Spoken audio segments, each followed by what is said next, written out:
Welcome back to my channel. Today we're going to be doing boho braids in a freshly washed kinky hair. Today we're going to be trying using the wax instead of the jam. We'll be using the wee queen curls and this detangler. I am using this detangler because her hair is extremely kinky and I really don't want to pull on her hair. So we're going to start. Again, if you're new to this channel, I always try to part out my hair before I begin braiding. So that is exactly what I am going to do. When it comes to boho braids, there are different braiding techniques used to achieve them. Just so you guys know, they are also known as the Bohemian braids. The style that I am doing is called the knotless box braids, which starts with the natural hair, as you guys can see, and I slowly feed in the braiding hair.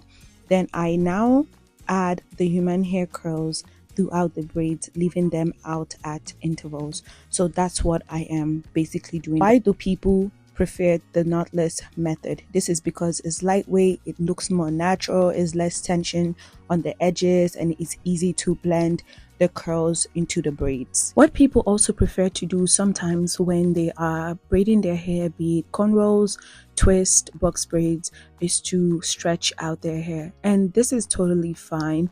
This is because it makes the braid seem more neater and it's easier to braid. If you're someone who doesn't like to use heat to stretch out your natural hair, there are different ways that you can actually stretch it. You could do the bantu knot, you could do big twist the night before, so that way it's stretched in some way. When it comes to the other techniques, we also have the pull through braid method, the goddess braid method, we have the fishtail braid method, the Dutch braid technique, we have the French braid technique, feeding braids technique as well. So these are also different ways that you can go ahead to achieve the boho braids. But in all, the knotless box braid method is always my favorite type. This is because it's so much easier to learn, one. Secondly, it is not painful. If you have sensitive scalp, or you know someone that has sensitive scalp, instead of using the box method or any other method, try using the knotless method. You will notice that they don't feel a thing on their scalp. That's honestly one of the reasons why I love the knotless braid method. Now let's take a minute and talk about this wax that I am using to braid. This is my first time, and the question now is, will I use this wax again? And the answer, drumroll please, is absolutely not. Honestly, I prefer using the Shine and Jam in the yellow/orangish container because it doesn't leave white residue and it makes the braid look extremely neat. Okay, now when you are braiding box braids, I need to give you guys a tip. The first row that you braid is very important. Why? Because when your client or when you pull your hair up in a bun, high bun, that is the row that people will be seeing from the back. So in as much as the front and the sides of the braids are important, the back of the first row, should we say, is also very important. Now, some mistakes that people do is grip the nape of the neck just so it's tight and looks super neat. Now, that is a common mistake that people make when braiding their hair. This would definitely cause tension, and some people break out in rashes, and that is not good for your hair at all.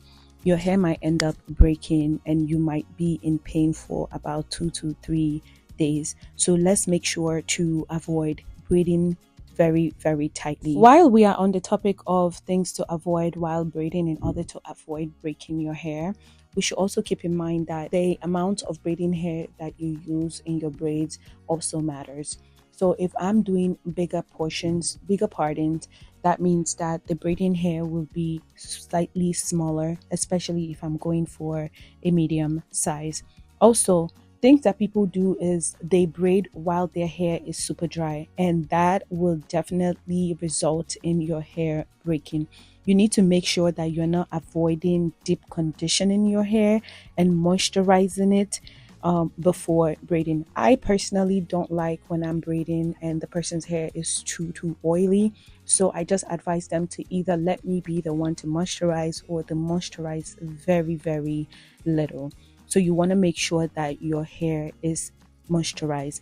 Another thing is to avoid rough detangling, like pulling of your client's hair, pulling of your hair That is why I always have my detangler, either the one I got from the store or the one that I make in hand. And another thing is to avoid having your braids in for 2 years. I mean, 2 months, over 2 months. This is also because after a while, it starts to break our hair.